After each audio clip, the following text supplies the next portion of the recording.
आज एक ओर जहां नगरी जाने वाली हर सड़क को जाम कर दिया गया है प्रशासन द्वारा, वहीं कुछ लोग पुलिस से छुपते छिपाते उस जमीन के पास पहुंच गए और गुरुजी शिबू सोरेन का मुखौटा पहनकर वहां प्रदर्शन करने लगे। वीडियो में आप देख सकते हैं कि कई लोग हैं जो जिन्होंने चेहरे पर गुरुजी का मुखौटा पहना हुआ है और एक सांकेतिक रूप से वे प्रशासन को ये दिखा रहे हैं कि आज से एक दशक पहले, यानी ज़्यादा समय नहीं, मात्र 10 साल पहले गुरुजी शिबू सोरेन जब स्वस्थ थे, सक्रिय राजनीति में थे, तब वे भी इस ज़मीन को बचाने यहाँ पहुँचे थे। लेकिन आज भले ही वो इस दुनिया में ना रहे हों, लेकिन उनका मुखौटा पहनकर लोग सरकार को ये बताते हुए नज़र आ रहे हैं कि गुरुजी भी उनकी मांगों के समर्थन में थे। जब राज्य में जेएमएम और भाजपा की सरकार थी, तब भी इसी प्रकार से उस ज़मीन पर सरकार निर्माण करना चाह रही थी। तब झारखंड में बीजेपी जेएमएम की सरकार थी, अर्जुन मुंडा मुख्यमंत्री थे। तब गुरुजी सरकार में रहते हुए उस ज़मीन को बचाने के लिए नगरी पहुंचे थे, ग्रामीणों को संबोधित किया था और साफ तौर से कहा था कि जो तो ये ज़मीन आपकी है, आपकी पूर्वजों ने इस ज़मीन को, झाड़ को हटा करके इसे उपजाऊ बनाया है, आप यहाँ पे ज़रूर खेती करें।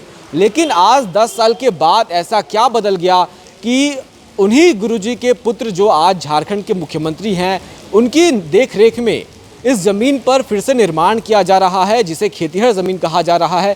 वहाँ पे दशकों से जो किसान हैं, जो ग्रामीण हैं, वो खेती करते आ रहे हैं और उस ज़मीन को अब एकाएक सरकार अपने अधीन ले रही है, वहाँ पर निर्माण कार्य करने जा रही है। इसको लेकर के देखिए तस्वीरों में जो ग्रामीण हैं वो पुलिस को चकमा देते हुए ज़मीन के पास पहुँचे और गुरुजी की तस्वीर वाले मुखौटे को पहनकर वहाँ प्रदर्शन कर रहे हैं। इसके अलावा पूरे आसपास के इलाके को घेर दिया गया है, नाकेबंदी कर दी गई है। किसी भी वाहन को, पैदल व्यक्ति को भी उस ज़मीन के आसपास नहीं जाने दिया जा रहा है। पूर्व मुख्यमंत्री चंपई सोरेन जो कि यहाँ आने वाले थे, उनको भी हाउस अरेस्ट कर लिया गया है। चंपई सोरेन सुबह से ही अपने घर में मौजूद हैं, उनके घर के बाहर पुलिस वाले तैनात हैं, पत्रकारों को भी भीतर जाने नहीं दिया जा रहा है।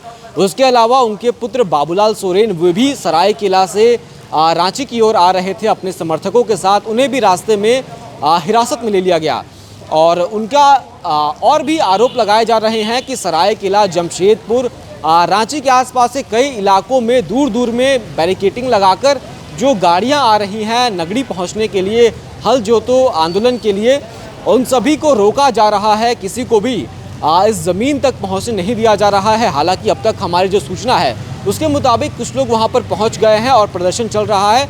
पुलिस और लोगों के बीच झड़प जारी है। इस बीच पत्रकारों को भी उस स्थान पर जाने से रोका जा रहा है। तो अब देखना होगा ये विवाद कहां तक पहुंचता है। अभी लगभग 2 से ढाई बज रहे हैं और अब तक ये रिंग रोड का इलाका है, यहाँ पर भी बैरिकेडिंग है। कोई यहाँ पर प्रदर्शन अब तक तो यहाँ नहीं हो रहा है। हालांकि कुछ आवाज़ें आ रही थी ज़मीन की दूसरी ओर से। हम लोग दूसरी ओर हैं, हमारे जो दूसरी ओर जो ज़मीन है वहाँ से कुछ हलचल नज़र आ रही थी, लेकिन अब तक साफ तस्वीरें हम तक नहीं पहुँची हैं। लेकिन हम लगातार आपको इस पूरे मामले में अपडेट करते रह रहे हैं। तमाम आदिवासी संगठनों ने कल आह्वान किया था कि वो आज 24 अगस्त को यहाँ पहुँचेंगे और हल जोतेंगे, उस ज़मीन में खेती करेंगे। लेकिन अब तक का जो माहौल है, सरकार अब तक सफल नज़र आ रही है लोगों को इस ज़मीन से दूर रखने में, क्योंकि चंपई सोरेन भी यहाँ तक नहीं पहुँच पाए, जो कि सबसे बड़े चेहरा इस पूरे आंदोलन में नज़र आ रहे थे, उनको भी सरकार रोक चुकी थी। उसके अलावा जिन लोगों पर भी पुलिस प्रशासन को शक लग रहा है, उसे पुलिस हिरासत में ले रही है और उस स्थान से दूर लेकर जा रही है।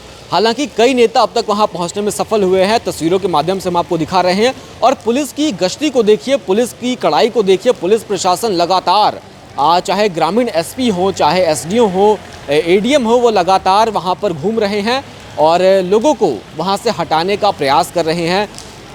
उसके अलावा लगातार प्रशासन द्वारा वाहन चलाए जा रहे हैं, जिनसे अनाउंस किया जा रहा है कि इस पूरे इलाके में उस ज़मीन रिम्स 2 के लिए जो प्रस्तावित ज़मीन है, उसके 200 मीटर के इलाके में धारा 163 लागू कर दिया गया है, लगा दिया गया है।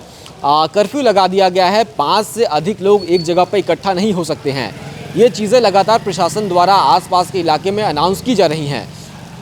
तो कुल मिलाकर अब तक का जो माहौल कहेंगे कि प्रशासन सफल रहा है प्रदर्शनकारियों को उस ज़मीन से दूर रखने में। फिर भी कुछ लोग वहाँ पर अब तक पहुँच चुके हैं।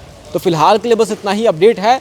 आप हमारे चैनल को सब्सक्राइब कर लें और लगातार हम आपको इस पूरे मुद्दे से जुड़ी खबरों को आप तक हम पहुंचा रहे हैं। शुक्रिया।